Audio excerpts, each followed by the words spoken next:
Well, good day to you, kind sirs. So, my name is Jamie Matson. I'm the preferred installer that's going to be doing the work on your job. Um, what I'm planning to do on your particular job is we're going to just do an overlay. We're going to use 2-inch poly iso. It'll add about 11.4 to an R factor of your existing roof. And with that size of a warehouse, it's going to be monumental, good amount of savings. We're going to do a TPO roof that's going to be Rhino bonded. I'm going to have a video I'm going to send to you that'll kind of show you how the Rhino bond system works.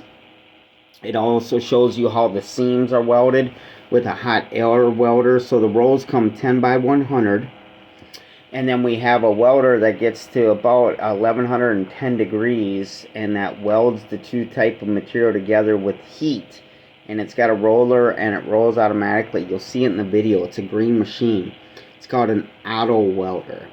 And then the machine that they have in there, the orange thing, that's called a Rhino bond machine. That essentially heats up the plates that are underneath the TPO and bonds it and fuses the sheets together to the Rhino bond plate, so they end up not having loose laid material where your material will end up moving in the wind.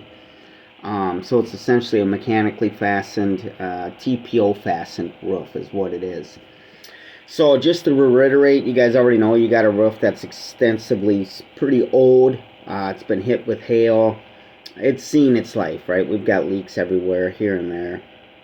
I know you guys want to take a look at, tearing it off, or what's the best situation. Well, that's what you're looking for, really. What's the best situation? I get the best bang for my buck, and that's going to be the right way to do it. If we tear it off or we do a recover, you're going to get the exact same warranty. Between the recover and the tear off, they're both, a lot of people offer a 20-year warranty. We offer a 30-year warranty.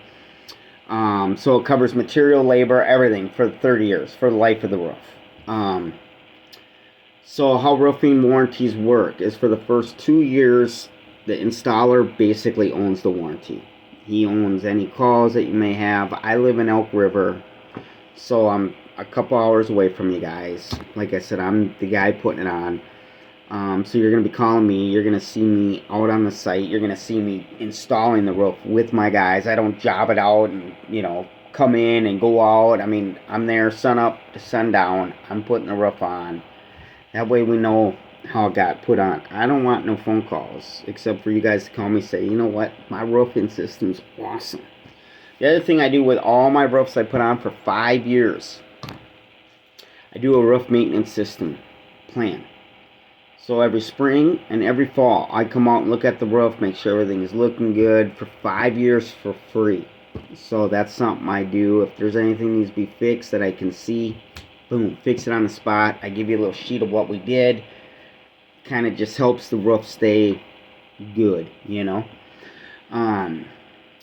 So my plan is to put 2 inches of poly iso down over your existing roof. And the reason why we got to put down some type of cover board when we do a recover. A lot of guys use a 1/2 inch fiber board, which is like the built up material you put on the side of your houses before you side it.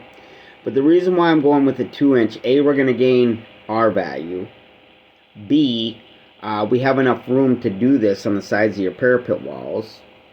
But mostly, C, I'm doing it so in case any of those many screws that you have down on your current EPDM mechanically fastened roof, if they start to back up over time, they got to go through 2 inches of poly iso. Ain't gonna happen. So I'm pretty stoked about that. That's why I'm gonna do that. And then around the drains, we're gonna have a sump. So it'll be like an 8-foot by 8-foot square of tapered insulation. So as it's going and you got your already tapered roof, and then where it comes to the drains, it's actually going to be tapered. So it's going to be a sump. So when the water comes there, it's just going to go down. We have a thing over the existing drains. It's called a retrofit drain. So we don't have to remove anything because we're doing a recover. So this retrofit drain fits right over the top of your drain. In the inside of it, you've got an 8-inch drain pipe. Our drain goes in there and it's got this little device that's attached to the bottom of our retrofit drain, and we use this tool to tighten it, and it's got this rubber flange that swells out. So as the water drains, it doesn't backsplash because it's got that flange that has been flanged out. So that's what we're going to do for the drains. We're going to use new coping metal. The one thing too on my walls, when I put the walls, the TPO up on the walls, you'll see it in the video. I line all of our walls with wood, with 1/4 inch CDX. That way when we glue our walls, we're gluing it to brand new wood. We're not gluing it to old rubber. Even on a recover, you're never going to be able to peel that rubber off of those walls. A lot of guys just glue right on top of it because they're like, well, the rubber's strong, it's going to be fine. No, it's been on there for 20 years, dude. It's not going to hold up another 30. So we put brand new wood on all the walls. You're going to get new coping metal all the way around. The skylights, I was able to find the exact the same type of skylights, the dome skylights with the 2 pieces of plastic, the poly. It's actually your skylights have been broken just because they're old, right? The UV rays break them down. These ones are an acrylic rubberized plastic, and it's 2 pieces. So you got your opaque, which is your white, and then your clear on top of it. They're all custom built, so that's awesome. They'll fit right on top of your existing curb, so we don't got to get any curb adapters. There's 2 different sizes up there. You have those 2 that are broken kind of in the entryway. So we can get those 2. They're 53 by 53, and then the other ones are about 4 foot by 6 foot. So we can get all those. That's awesome. You've got that powder coating exhaust vent. What I'm going to do is make an 8 foot by 8 foot type of a trough, if you will, with 6 by 6s surrounding it in a square. And then that way, that just makes so if any powder coating debris or things come out, we can kind of contain it in this 8 foot by 8 foot area, because once it comes out of the exhaust fan, it's going to drop. So we can kind of contain it so it's not going to blow all over the roof. The powder coating material won't hurt the TPO, so I'm not worrying about that. I'm going to put these walkways when you come up out of your stairs. There'll be this walkway, because the TPO, like EPDM, you get a little morning condensation in there, a little morning dew. Gets kind of slippery. So there'll be a walk pad that's welded down, like that video you've seen with that green walker, the auto welder.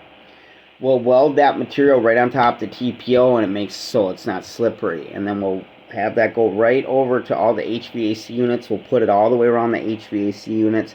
And that's kind of nice too, to have that walk pad material around the HVAC units. Because if they're there and they drop whatever, on HVAC metal screen, anything like that, that walkway pad material is very thick and very rigid, so it won't poke through the roof. So that's kind of nice. Then let's see. Oh, that lower roof. It's got the ponding area. We're gonna recover that too. We'll put we're gonna put down material called Densdeck. So we're not gonna put polyiso down because you got a built-up roof there. It may or may not have moisture in the rocks in the built-up. So we're gonna put Densdeck. It's 1/2 inch. It's super dense. That's why it's called Densdeck. It's super hard. It won't absorb water, so when we put it down on that existing roof, it won't act like a sponge and suck up the water that may be in the roof. Again, I'm doing this to save you guys money. It's gonna work just as good. I mean, we'll tear up the whole roof, but your cost is gonna be astronomical.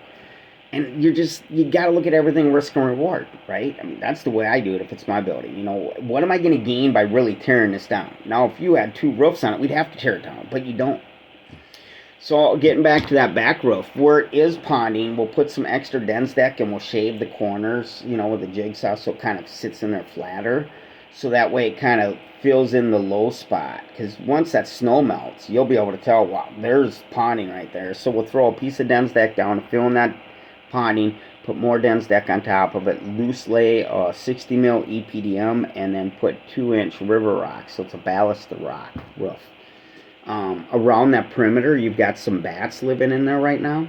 So I drew this little thing on this piece of paper of my idea of what we're going to do. So right now, this is kind of what you got rocking. This is your parapet wall. And then this outer piece of metal here, that's close to the wall, right? I just drew it so you can see it's another piece of metal on top of it. Well, the bats are getting up right in here. You can see it on the south side of the building. there's like foam up there. So here's what I'm gonna do. I'm gonna have it go on the parapet wall, come down, but right down here it's gonna kind of bump out, and it's gonna have this little leg of steel. And then what I'll do is I'll cut into the mortar about yay big with a diamond blade grinder. Cut a slit, and then that thing will get pushed into that little slit, and then you'll put a screw right through the metal, right through the brick. You know, one of those blue cement screws. There ain't nothing gonna get up there because your wall's gonna come down like so.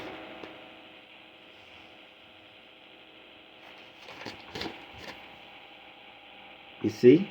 There's nothing that's gonna get up there. Now this, well, of course, I guess I should have drawn it like that. So that little bump out there won't be, you know, it'll be flush.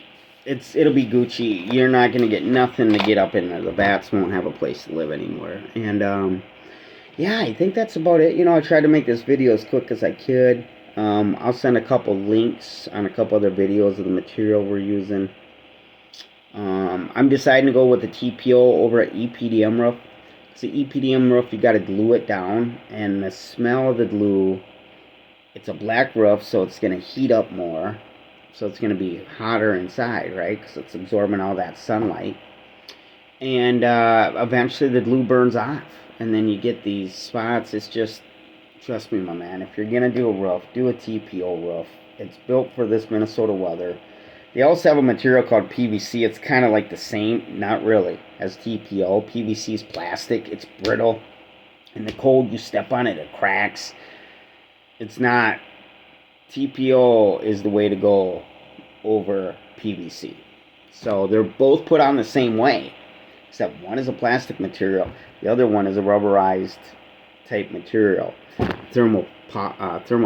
Yeah, it's the way to go. So it's so kind of that's it, I guess. So yeah, hopefully we'll hear from you guys soon. I look forward to helping you, and God bless you. Merry Christmas.